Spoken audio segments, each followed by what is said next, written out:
Hey everyone, and welcome back to Lit Snippets. This week we're diving into The Heaven and Earth Grocery Store by James McBride, a historical fiction novel that is really generating a lot of buzz right now. Oh, it really is. So are you ready to dig into this one with me? Absolutely. All right. So this story starts off with a mystery, like a skeleton has been found in a well. Yeah. But then the story kind of quickly shifts focus to this hurricane that devastates the town. And it's almost like the author saying, like, hold on, there's more to this story than what you're seeing right now. Right. It's almost like the storm is unearthing all of these secrets, literally and figuratively. So then we get introduced to this cast of characters. We start with Moshe, who is the Jewish owner of the Heaven and Earth grocery store.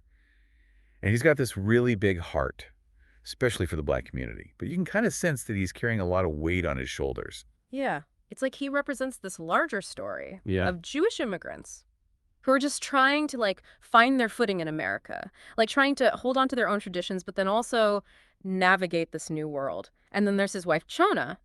Oh, yeah. She's a force of nature. She is. I was so drawn to Chona's character. She's got this sharp wit and unwavering commitment to social justice. Like, you don't see a lot of women like her in 1972 Pottstown. Especially not challenging the men in the synagogue. Right. Yeah. That outspokenness makes her a target. Hmm. And McBride really captures like how challenging those social norms, Mm. especially around race and gender, it really can put you in a precarious position. Oh, absolutely. And speaking of defying norms, the friendship between Chona and Bernice is a black woman with a big family, really stands out. Yeah. Such a beautiful depiction of friendship, especially during that time period when racial tensions were so high. But there is this sense of mystery surrounding Bernice. She's very quiet, Yeah. almost guarded, which makes you wonder, like, what's her story? What has she seen? What has she witnessed? And then we have Dodo entering the picture, this young, deaf black boy Hmm. who comes to live with Moshe and Chona. And he brings this joy to their lives, but also this suspicion from the community. Yeah. It's heartbreaking. Yeah. Because this innocent child becomes like the center of so much conflict. Yeah. And I felt like his deafness was more than just a character trait. Oh, absolutely. It symbolizes so much, like the unheard voices, the Mhm. marginalized communities, those who struggle to be seen and understood. Totally. And then that's where Doc Roberts comes in, this menacing figure who really embodies the prejudice and fear of the time. Yeah. He wants to institutionalize Dodo, and he sees him as a problem to be solved rather than a child to be loved. And then it all comes to a head when Dodo disappears after this confrontation with Doc Roberts. Talk about a turning point. It throws everything into chaos. You have some people who are resigned, like Nate, Bernice's husband. Yeah. And then you have others like Paper, this woman who's described as like the tan gossip, but with a heart of gold, Hmm. who are determined to find out what happened to Dodo, to uncover the truth. Right. And then we have this almost mythical figure introduced called Son of Man. Yeah. He is completely shrouded in mystery and connected to this institution called Penhurst, which Doc Roberts wants to send Dodo to. It's like the author is weaving in this element of folklore Of darkness. and intrigue. And just when you think you are starting to understand all of the players in the story, there's this whole subplot about the town's water supply, this hidden well, and some very shady dealings among the town's elite. Right. It's like the author is peeling back the layers of this seemingly idyllic town to reveal this corruption and these secrets that are lurking beneath the surface. And I can't help but wonder if the skeleton's identity is somehow tied to all of this. Oh, it certainly feels that way. Like the Yeah. past is reaching out to touch the present. And all these hidden connections are about to be exposed. Yeah. This is already so much to unpack. What happens next in this whirlwind of a story? Oh my gosh. As the town starts preparing for their big Memorial Day parade, Yeah. the tension is just getting higher and higher.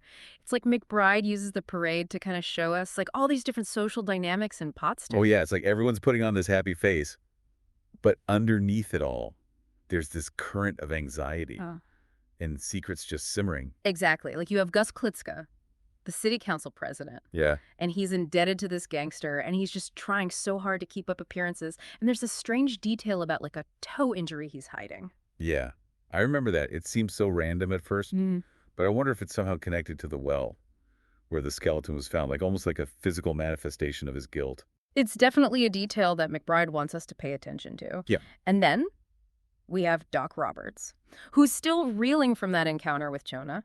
He even took her mezuzah during their struggle, and now he's kind of wrestling with what to do with it. Right. It's like he's grappling with his own demons, Yeah. the consequences of his actions. Absolutely. And all of this is happening against the backdrop of this parade, this like celebration of Pottstown's history, which is kind of ironic considering all the town's hidden injustices. Yeah, I see that. Meanwhile, we see Dodo trying to navigate this world of Penhurst, which is really terrifying for him. It's so heartbreaking. He's just a child, Yeah. and he's at the mercy of this system that doesn't understand him. Right.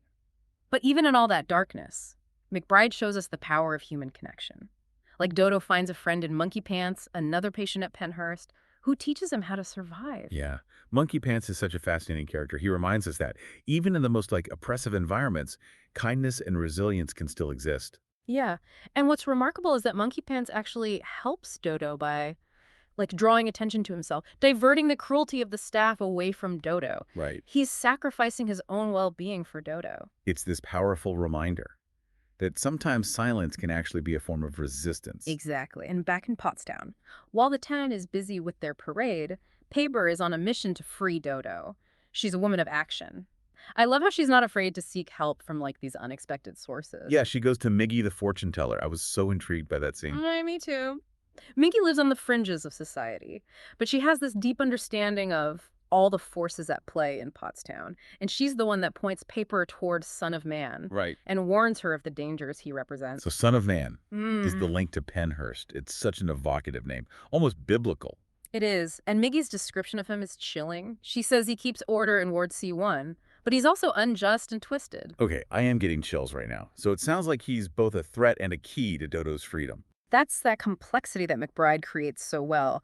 And just as Paper is about to embark on this risky mission, we see Nate kind of wrestling with his own past, his connection to the Low Gods. Right. He grew up on Hemlock Row, and that neighborhood's shrouded in mystery and a bit of fear. It's like Note's been trying to escape that past his whole life, but now it's catching up to him. It's like this reminder that we can't outrun who we are or where we came from, and sometimes confronting those past demons is the only way to move forward. So Nate and Paper, they're both on their own journeys, Mhm. but both connected to Dodo. So what happens next? How do their paths converge? Well, they end up meeting outside this theater, and together with Addie, Nate's wife, they hatch this daring plan to rescue Dodo, and the way they get to Penhurst is just as intriguing. They hitch a ride with the local undertaker, Anna. Anna. That is so unexpected. What's her story? Well, it turns out that she has her own reasons for going to Penhurst, like her own ghosts that she's trying to lay to rest. It's like everyone in this story is carrying this hidden burden, and these burdens are about to collide in a way that will change I everything. can't wait to see how it all unfolds. And that's where part 2 leaves us, this image of Nate, Addie, and Paper, huddled in Anna's hearse, approaching the gates of Penhurst, under the cover of darkness. Oh, the suspense is killing me. Will they find Dodo? What awaits them inside those walls? All right, so we left off with Nate Addie and Paper. They're sneaking onto the grounds of Penhurst.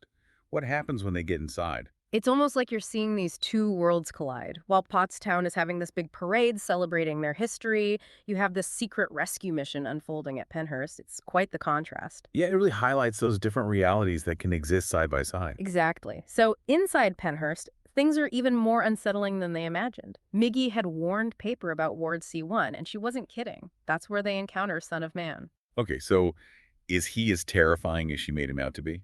He's definitely a formidable presence. He controls the ward, and you can just sense this darkness that surrounds him. McBride reveals little hints about his past, like a tragic story involving a young woman, and the guilt that just eats away at him. It sounds like he's a product of the very system that he now controls. It's sad, but it's Nate who steps up to confront him. That makes sense. Nate has his own demons that he's wrestling with. He understands that world. Right, it's tense and dangerous. But Nate manages to use his past, the darkness that he's tried to bury, to actually intimidate Son of Man and get Dodo released. Wow, so they actually get Dodo out of there. How do they even escape Penhurst? It's a very daring escape through these tunnels underneath the institution, which I think symbolize that hidden world of Penhurst and the forgotten lives and the untold stories. Right, it's like they're navigating this underbelly of a system that's meant to keep people invisible. Exactly. And during their escape, there's this really scary moment where they run into this guy named Bullis who delivers eggs to the wards. He's kind of accidentally caught in the crossfire and knocked unconscious. Oh no, is he okay? Thankfully, yes. It really adds to the suspense, though. but they all make it out alive. Well, that's good. So do they go back to Chicken Hill? Actually, they end up back at Miggy's house on Hemlock Row. Kind of a symbolic return to Nate's roots. Yeah, a safe place to regroup. Exactly. And just as they're catching their breath, news comes back about the parade. There's been an accident. Oh, what happened? Remember Gus Plitzka, the city council president, who was so desperate to keep his secrets, well, during the parade, he's confronted by the gangster he owes all this money to. Right, the one that threatened to break his jaw? Yep, that's Yeah. the one. Yeah. And things get out of hand. And Plitzka ends up falling into the well on Chicken Hill. Oh, wow. The same well where they found the skeleton. The very same. And so with Plitzka gone, his corrupt dealings are revealed. And it turns out that they were directly connected to the skeleton. So the mystery is finally solved. Yes. The skeleton belonged to a black man named Zeke, who died under mysterious circumstances. Decades earlier, his death was covered up, and they used the well to hide his body. Wow. It's amazing how McBride ties everything together. It really is. And it makes you think about how history can be buried, how truth can be suppressed, but it always finds a way to surface. Absolutely. So what happens to Dodo in the end? Thankfully, he doesn't go back into the system. He ends up back with Moshe, who realizes how much he loves him. They create their own family. That's beautiful. It really is. And what about Son of Man? His story remains a bit of a mystery. We see glimpses of his past and his pain, but it's left for us to think about. Right. He's like a reminder of the hidden stories that are out there. So what do you think this book is really about? I think it's about community, about how we are all connected, the secrets we keep, the injustices that we face. It definitely makes you think. It does. I'm left feeling hopeful, but also aware of the work that needs to be done. This was a great discussion. Any last thought? I think McBride really wants us to ask ourselves what it means to be American. Is it about fitting in? Or is it about embracing the complexity of our shared history? Wow. I'll be thinking about that one for a while. Well, that's all the time we have for this week's Deep Dive. I hope you enjoyed it, and be sure to check out the Heaven and Earth grocery store. It's a powerful read. Until next time, happy reading.